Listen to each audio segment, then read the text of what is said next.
Nous empruntons chaque jour ses couloirs, mais nous ne connaissons que peu son histoire. Polytech d'Alger, bientôt 100 ans d'histoire.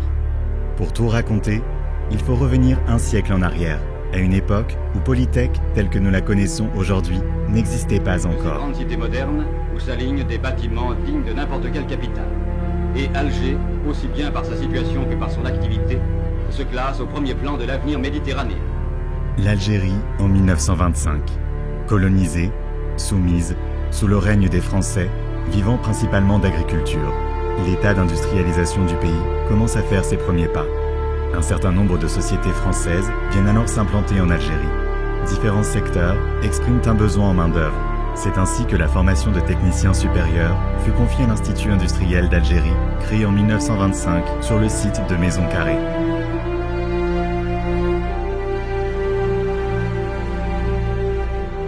Les spécialités enseignées portaient sur les travaux publics et bâtiments, la mécanique et l'électricité. Les diplômés, sous certaines conditions d'excellence dans les études, pouvaient concourir ou accéder directement aux formations d'ingénieurs de la métropole. Le 8 novembre 1942, le peuple algérien assiste au débarquement anglo-américain à Alger, qui devient capitale de la France en guerre. L'Institut ferma aussitôt ses portes. Mais après le beau temps, vient le lait, et après la guerre, la paix. L'école ouvre de nouveau en 1945. Cependant, à la reprise, bien des choses avaient changé. 19 élèves des promotions 1936 à 1941 manquaient à l'appel. Leur nom était gravé sur une colonne de granit, à gauche de l'allée centrale, près de ce qui se trouve être aujourd'hui le département de génie civil.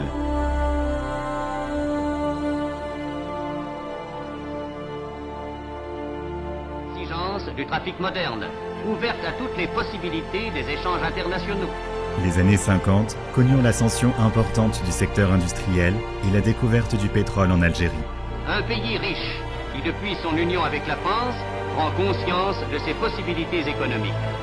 Au niveau de l'école, plusieurs réformes furent mises en œuvre. L'Institut prit en 1950 le nom d'École nationale d'ingénieurs des travaux publics et du bâtiment.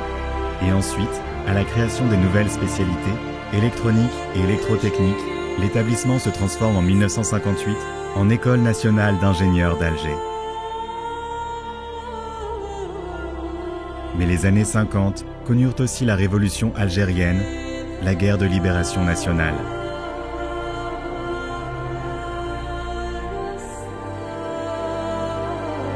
En fin juin 1962, quelques jours avant la proclamation de l'indépendance de l'Algérie, le directeur ferma l'école à la fin de l'année universitaire, puis fut nommé directeur de l'ENI Strasbourg.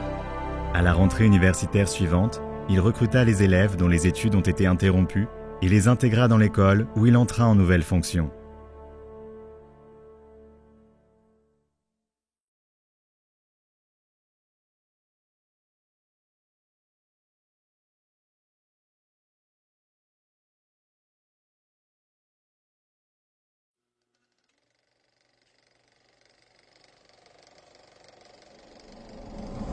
Au lendemain de l'indépendance, l'Algérie ne comptait que 3 universités, moins de 2000 étudiants et uniquement 250 enseignants à travers tout le territoire national. Et le taux d'analphabétisme était de 90%.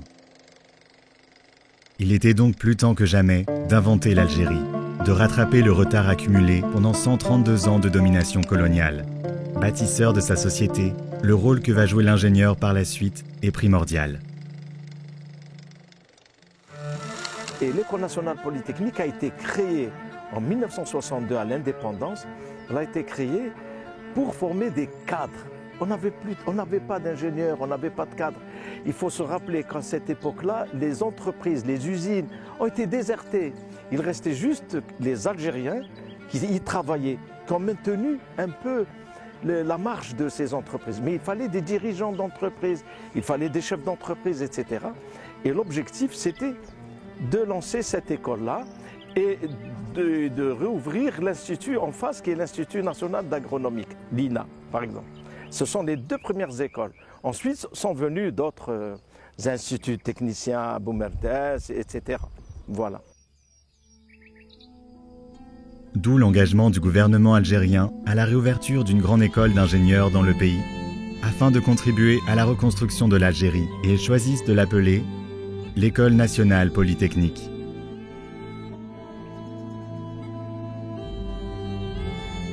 Mais la réalité, c'est une création d'une école.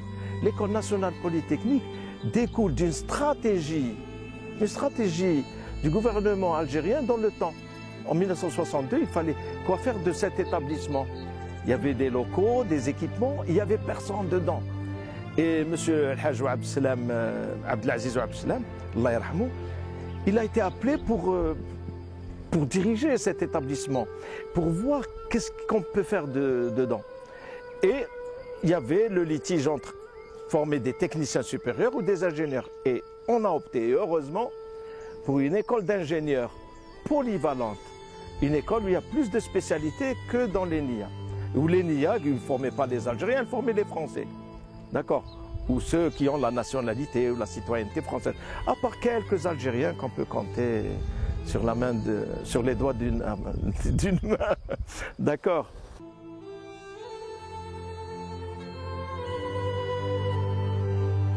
En octobre 1963, avec l'aide de l'UNESCO, 4 projets ont été exécutés. Le premier accord est ainsi signé le 15 novembre de la même année. Parallèlement, il y a eu un second projet qui a conduit à l'ouverture de 3 autres départements au cours de l'année.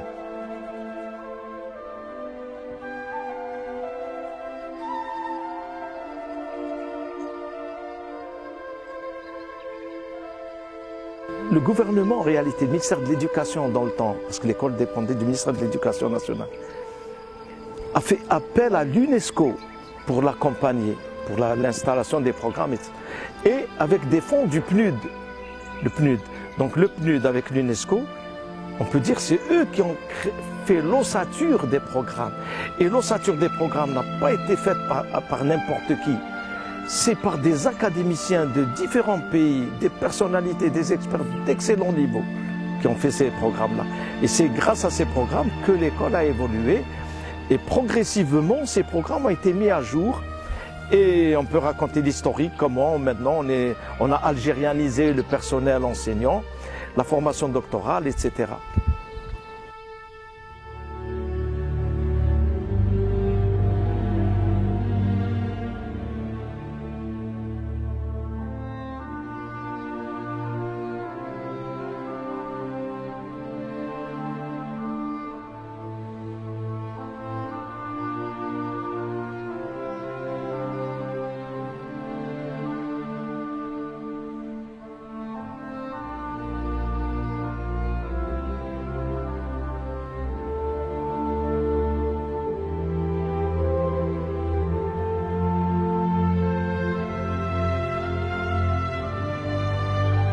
J'ai le plaisir, le très grand plaisir de voir M. Boubacar.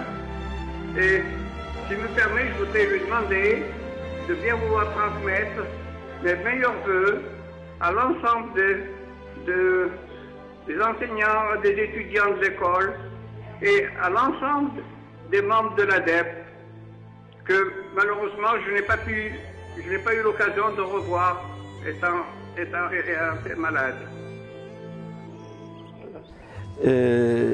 C'est un grand monsieur et qui a pu résister quand même en tant que directeur à l'école de 62 jusqu'à 1983.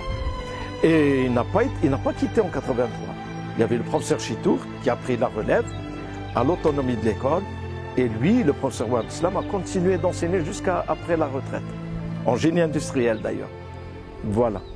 J'ai eu la chance et l'honneur de connaître Feu Abdeslam, Allah yarhamou. Ça a été mon enseignant donc au niveau du département génie industriel. Il enseignait la fiabilité et la statistique. Donc c'était une mine c'était un concentré de sagesse et de savoir.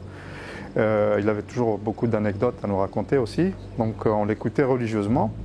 Mais c'est une grande personnalité, hein, comme d'autres personnalités à l'école, mais qui était enseignant. Mais lui, il a dirigé l'école. Il a supporté l'école, d'accord?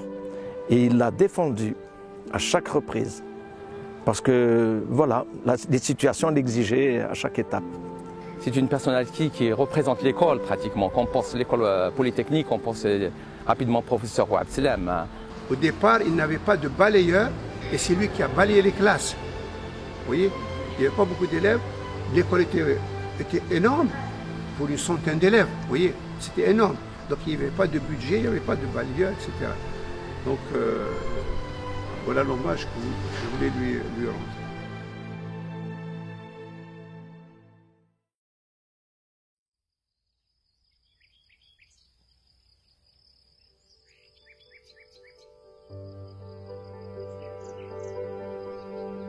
Toutes les écoles polytechniques sont rattachées à des grandes universités. Ici en Algérie, on était rattaché au début à l'université d'Alger parce que l'université de Bab Zouar n'existait pas. Elle a commencé en 76 ou 75, quelque chose comme ça. Et une fois que l'université de technologie a démarré à Bab Zouar, on a été rattaché à Bab Zouar. D'ailleurs, moi, j'ai fait mes 2 premières années à Bab Zouar. Mais à l'époque, c'était une sélection. C'est-à-dire que les gens venaient et il y avait pas c'était pas annuel. Hein, vous pouvez rester 10 ans, 15 ans sans terminer. Et les gens qui n'étaient pas capables ne venaient pas faire ingénierat. Il y avait que des gens capables.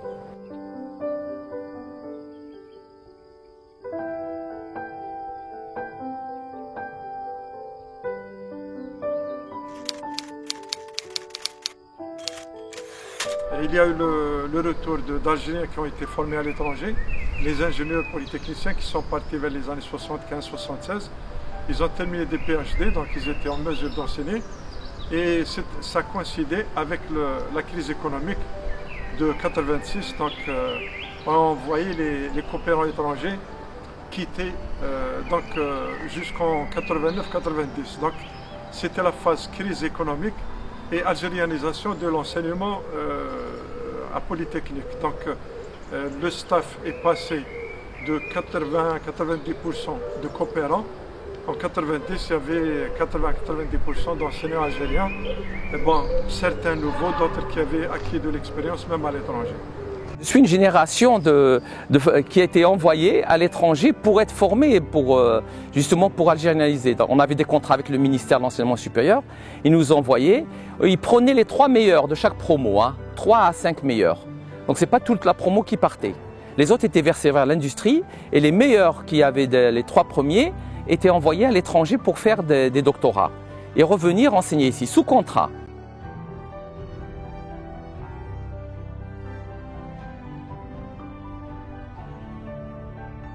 Polytech, ce n'était pas uniquement un lieu de travail. C'était aussi un lieu de partage, de rencontre, de vie.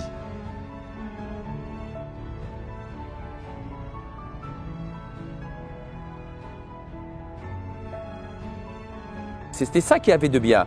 Par exemple, moi j'ai épousé une fille de Polytechnique qui était majeure de promo en génie de l'environnement.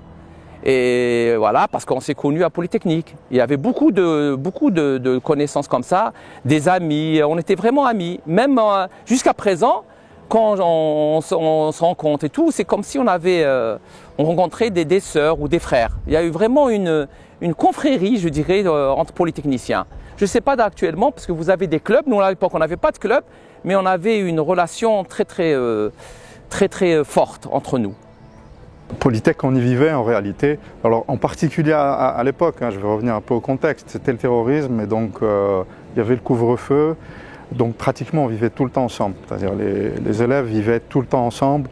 Soit quand on allait réviser la cité Bouraoui ou là chez des copains, on passait la nuit ensemble parce qu'on était obligé de passer la nuit ensemble à cause du couvre-feu.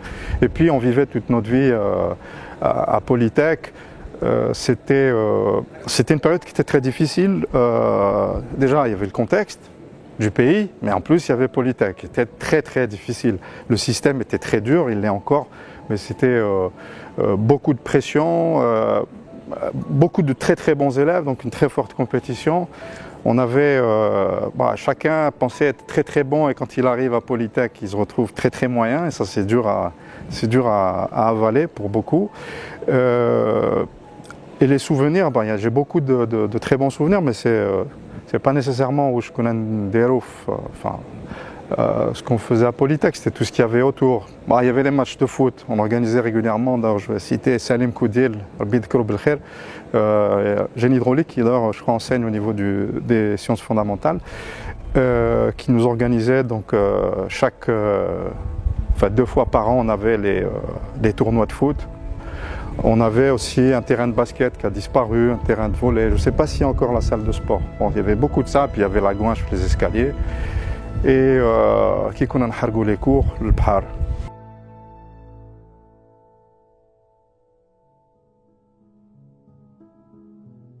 Alors effectivement, il y a eu une très belle création de clubs estudiantins. À l'époque, ça existait, mais c'était très limité. Je me souviens, on avait le club GI qui organisait des rencontres, mais sans aucune commune mesure avec ce que font aujourd'hui les clubs qui sont super bien organisés, qui sont super pros, qui ont du super matériel, qui préparent très bien leurs événements. C'est très riche, très varié. Puis il y a surtout beaucoup plus d'étudiants qui sont impliqués, ça c'est formidable.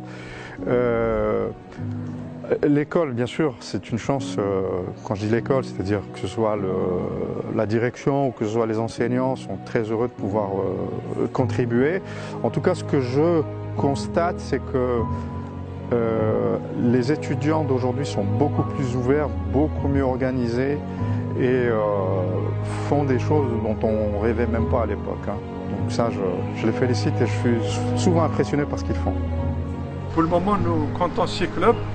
Les 3 clubs donc, faisaient une animation très dense à Polytechnique. Il n'y avait pas un week-end où il n'y avait pas un événement, que ce soit Startup Weekend, que ce soit Business Game, que ce soit donc des thématiques liées à la banque, liées à la technologie. Et je dirais aussi qu'il y avait 2 événements importants, extra-polytechniques. L'événement Roqueterie, donc c'est un Algérien qui travaille chez Bombardier au Canada, qui a initié une compétition fusée entre les universités algériennes. Et donc 3 fois de suite, l'équipe de Polytechnique est classée première devant Blabès et devant l'Institut d'aéronautique de Blida, et on devait participer juin passé et ce juin aux États-Unis, à New Mexico, mais la Covid donc, a empêché la participation et donc nous allons participer juste en visio. La dernière compétition en 2019, c'est la DIBOTIT.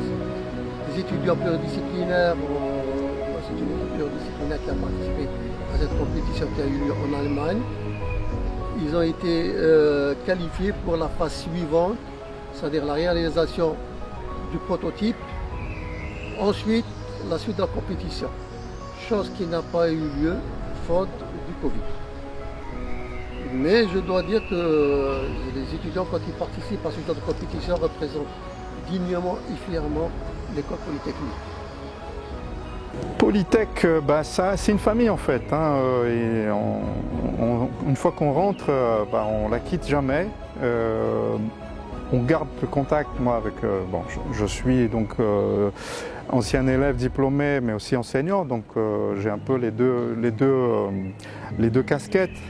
Et il y a un très fort attachement de pratiquement tous les anciens à l'école, même ceux qui sont partis très loin, qui demandent encore des nouvelles. Et c'est ça, c'est une famille. C'est comme ça que je la décrirais, avec ses bons et ses mauvais côtés. Parfois, il y en a qui sont un petit peu traumatisés, mais ça reste ce qui marque le plus. C'est-à-dire, moi, quand je regarde un peu derrière moi, ce qui m'a le plus marqué, c'est Polytechnique. Et ça te marquera toi aussi, ça marque tous ceux qui sortent de l'école, en fait. Voilà. C'est moi.